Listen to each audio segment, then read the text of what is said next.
think it's always been felt by Jamaicans at any rate that the folks who are in this category are unworthy. Is interesting a good word? Let's be euphemistic. Sometimes not representative of what is happening in the music scene at a particular point in time. Cristy, this is fair, right? This is absolutely true. Why? Well, we've had the Reggae Grammy category for 25 years. And the problem that we have isn't through the nomination process. It's when the voting period happens. And for about 4 years, I've been fighting to try to rectify this. And a month ago, I finally did. The problem is that once it gets to the voting process, I found out this year, after fighting for 4 years, that there was only one registered voter on the island of Jamaica. So basically, the people who are voting for our category are not in our industry. These are, for lack of a better word, a white man in Minnesota. So the deal is when you see the 40 to 60 people who make it through the nomination process and they look at the list and they go, oh, Atana, Taurus Riley, Barris Hammond, oh, Black Uruhu, oh, I loved him in 1972. Right, you know, they just kind of know the Marleys and... That was a concern of mine. The nomination is done how? Well, there's every Grammy category has a committee. So there's a Reggae Grammy committee that meets in September, and what basically happens is managers, record labels submit records that are eligible for that voting year. Right. And then the Grammy committee sits and they go through all those records and make sure that they make the criteria, which are rules that are set by the Recording Academy. So once that's done, 90% of them make it through that anyways. So all the people that you know or thought should have been nominated or won that year make it through that process, but once it gets to the voting process is where our problem begins. So then I, yelling and screaming, in the Recording Academy said, okay, well then do a membership campaign. But when I said, yeah, I can do that, and then when I found out we had a bigger problem, our problem is that when you vote, you have a 2-week period to do it. And LA sends the ballots via snail mail. Now, I know if I send you a Christmas card from LA, if you even get it, it'll be Easter, right. You know, so I said that's not going to work for us. So every few months I kept coming with different ideas to the Recording Academy. They weren't feeling half of the things I was coming up with till I finally got really frustrated. And this year, Bill, who's the VP of Awards in LA, introduced me to Annika Franken Memberships, who's like my angel. And a month ago she called me and she said, Cristy, I got it approved.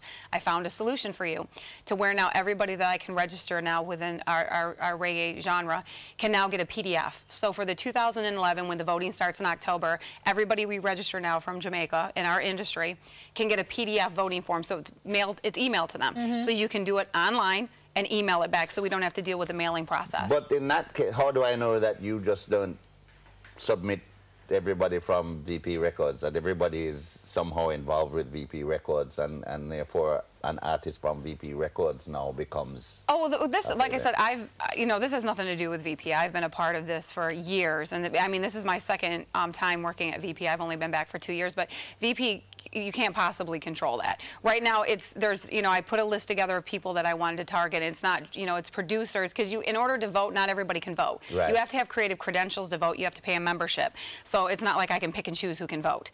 And at the end of the day, it's like I do submit for VP Records who's eligible, but also, there's other people that get submitted as well that are not a part of our label. There's artists there's a year that Sinead O'Connor was submitted, so I don't have the ability to control it. I just think I've been in the industry for 18 years. I've worked at every major label you can think of. I was the president of Tough Gong for 10 years, so I've represented reggae across the gamut.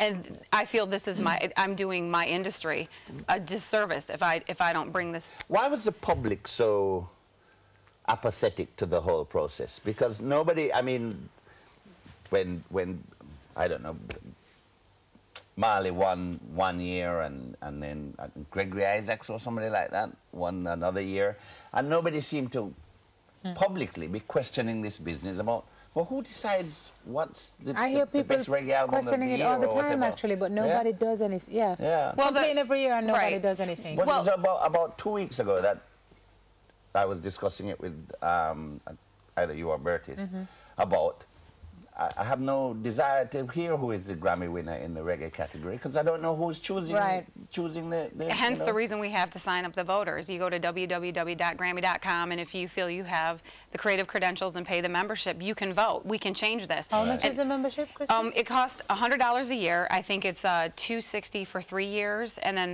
it's a little bit higher for 5 years. But the more years you sign up, the credentials, i.e., you have some representation in the industry. Well, if you have the credentials, you can become a voting member. And you can the credentials would be what? Right. A producer of an album, if you've produced 6 albums, video directors, video producers, artists, engineers, musicians. I mean, there's tons of those people down here that can, that if you pay the membership, you're eligible to vote. Those votes would go to the committee? No, those votes go to the Recording Academy, because how the process happens is the Reggae Grammy Committee goes through the nomination process. Almost everything that came out that year, like I said, 90% of it makes it through there. There's a list between 40 to 60 every year. It differs depending on how many albums have been submitted. And then that list comes out, and then the people who actually are registered to vote within the Recording Academy can vote.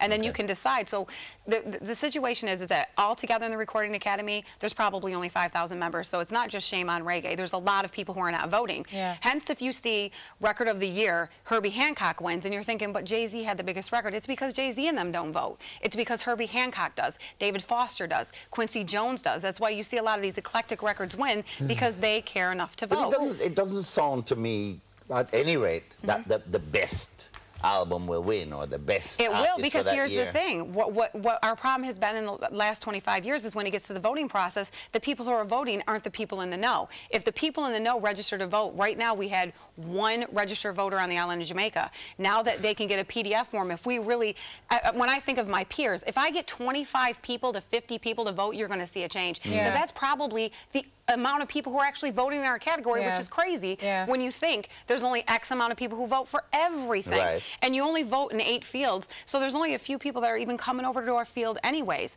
So if I get it, I know I get at least 50 voters this year. And I know my peers... You get more than that, because there's so many people who are dissatisfied with the way it's going and want to have a say, that they would jump in and get it done. You'll definitely see the difference. Because, as I say, you know, the Grammys don't seem to reflect what is going on in reggae music. That's because the new music, or like I said, the whatever. people in the know aren't voting. People just don't, you know, they don't want to pay the membership. There's people that they'll pay the membership for 1 year, they'll vote on a particular year, then they won't vote the next year. I mean, if we want it, this isn't something like vote or die. You got a 50-50 chance to elect who's a president. If I get 50 people, you will see the change, and I'm going to follow this through the whole year. Good. Anybody that I know that, you know, there's on the application to the far left where it says referred by, if you put my name there, they're going to know that you were referred by me, Cristy Barber. They're going to know how to follow the process through. If anybody lets me know that they actually submitted their application, I'm following them through. I'm going to follow them through my New York chapter to Annika in LA.